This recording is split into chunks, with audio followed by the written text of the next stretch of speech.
Welcome to the Co-Parenting Conversations podcast, brought to you by the Center for Divorce Education. With renowned psychologist Dr. Donald Gordon, we will delve into the complex world of co-parenting during and after divorce and separation. Join us as we explore some of the emotional, legal, and practical aspects of parental breakups, helping you navigate this transformative journey with wisdom and guidance. Whether you're currently going through a divorce, contemplating separation, or supporting a loved one in their journey, the Center for Divorce Education is here to empower you with knowledge and offer you a roadmap towards a brighter future. The information presented in this podcast is intended for educational purposes only. The presentation of this material is not intended to constitute mental health therapy or to diagnose mental health disorders. The presentation of this material is not intended to constitute legal advice. Participants are encouraged to discuss specific legal questions with a licensed attorney of their choice. Welcome back to the Co-Parenting Conversations podcast with the Center for Divorce Education. We provide online parenting classes for divorcing and separating parents. I'm your host, Jaimie, and today I have our operations manager, Mike, and our executive director, Dr. Don, with me. This episode is especially important because we're talking about parenting plans that put kids first. So when a family changes through separation or divorce, the parenting plan becomes the blueprint for how that family will function moving forward. But let's be honest, a lot of plans end up being about adults, their schedules, their rights, their convenience. So today we flip the script because the truth is the best parenting plans are the ones that keep kids at the center, not in the middle. We're drawing on insights from our What About the Children workbook, and we'll explore what putting kids first really looks like. So what is a parenting plan really? Mike, you want to start us off here?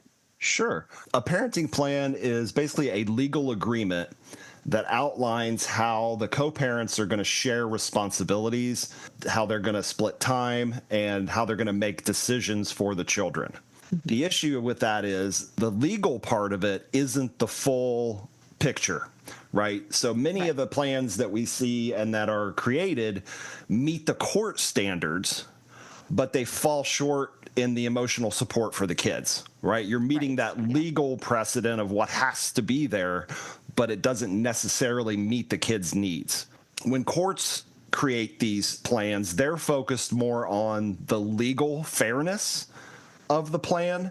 And what matters most here is the emotional safety and consistency for the kids. So the What About the Children workbook has a great quote in it. The purpose of a parenting plan should be to create a safe, predictable, and nurturing environment for the child across two households.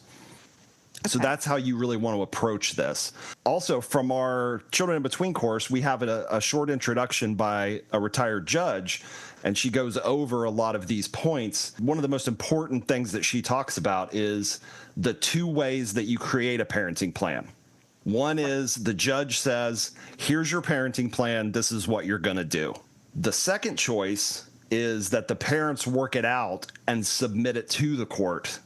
All the research has shown that the second option, when parents sit down and come up with the plan themselves and submit it to the court, that there's always better outcomes for the kids. One study found that 71% of parents who went to court and the court decided their parenting plan, that it actually made the conflict worse. Wow. So that's really what we want to try to avoid. So because more conflict means more emotional pressure on the children. You don't have to do this by yourself. Mediators, collaborative lawyers, and child specialists are all available to help you create this parenting plan so you don't have to have the court decide for you. But you're going to have a better outcome if you sit down with your co-parent, maybe with a mediator, with a third party to help you create that parenting plan, and you submit it to the court instead of them dictating what you have to do. Yeah, the children should be at the center of the parenting plan. And if you can get it taken care of out of court, the easier it can be for parents and children. Dr. Don, you want to explain the main things that go into a parenting plan? Sure. Key components usually include schedules, where the child will live and when, communication protocols between parents, decision-making authority for things like school, health, religion, extracurricular activities, holiday and vacation planning, and most importantly, how conflict will be handled. The most successful parenting plans keep children out of the middle of adult conflict and reduce the child's anxiety about loyalty. Well, let's talk about a mindset shift. Too often, parenting plans become battlegrounds for fairness. But when we chase fairness for the parents, we sometimes unintentionally ignore what the child actually needs. Kind of like what you were saying, Mike. If the parents can decide, it's usually putting the children first. So putting kids first means asking what will reduce their stress, what kind of routine helps them feel safe and loved, where can they thrive and not just be managed. That might mean prioritizing stability over perfect equality, keeping siblings together when possible, avoiding frequent schedule changes that make kids feel unsettled. And as the workbook itself says, children who experience repeated conflict between parents often feel emotionally torn and blame themselves. So a parenting plan is not just logistics, it's emotional architecture. I think you said it earlier. Kids need consistency, not perfection. Routines for bedtimes, screen time limits, school expectations. The key thing is to keep those consistent across the two households. Right. So giving kids something they can count on and they know it's going to be the same both places, that elevates their feeling of safety because they know what to expect. The workbook actually gives some tools for that, talking about shared calendars and, like Dr. Don said, parenting apps like Talking Parents, Our Family Wizard.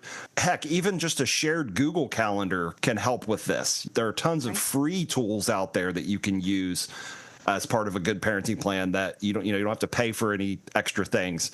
Clear, agreed upon expectations for rules and for trade-offs, right? When making sure that trade-offs are worked out ahead of time. Another quote from the workbook: children experience stress when they are unsure of what is expected in each home.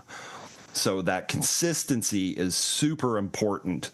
And another point that you definitely want to do as part of that parenting plan is have that agreement in writing, because you're definitely going to have to submit it to the court. So it's in writing.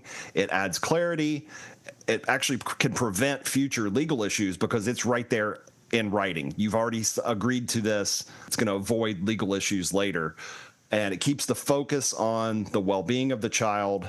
And it's not just good parenting, it's good planning. It's going to reduce stress for everybody if all of that stuff is already pre-planned.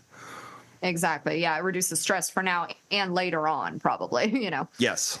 So let's talk about what doesn't belong in a child-focused parenting plan then. Dr. Don, what would you say should not be included in a parenting plan? Well, exposing kids to fights, sarcasm, or one parent talking badly about the other is deeply damaging. A solid parenting plan includes communication boundaries like using neutral written formats for scheduling, like apps or emails, keeping all communication kid-focused, no using children as messengers, no questioning kids about the other parent's personal life. Children shouldn't be burdened with adult information or used to pass messages between parents. And while structure is crucial, flexibility also plays a key role in healthy parenting plans, right? Right. Kids get sick, life happens. Rigid adherence to my time can harm more than help. Putting kids first sometimes means being generous with special events, birthdays, school plays, family reunions, allowing the child to have input as they grow older. That's especially important into their teen years. Being open to reworking the plan if it's not serving the child's best interests. Right. Flexibility should be about the child's benefit, not just the parent's convenience. Parenting plans should grow and adapt as children's needs change over time. Right. Yeah, let's be real. Some parenting plans look great on paper, but hide harmful dynamics. Dr. Don, what are some warning signs to be aware of when creating a parenting plan? Warning signs that a parenting plan may not be child-centered are one parent undermines or manipulates the child's relationship with the other parent. Schedules are used to punish or retaliate. The child shows signs of stress, anxiety, or acting out before and after transitions. If you see these signs, it may be time for family therapy or mediation. revisiting the plan with legal or mental health guidance, or in some cases, implementing a parallel parenting model. When creating or revising your parenting plan, here's the guiding question. Does this decision serve my child's emotional and developmental well-being? Not, does it make things even? Does it protect my ego? Does it punish the other parent? Instead, does it give my child peace? The What About the Children workbook reminds us that your child only gets one childhood. Let's not make them carry the weight of adult pain.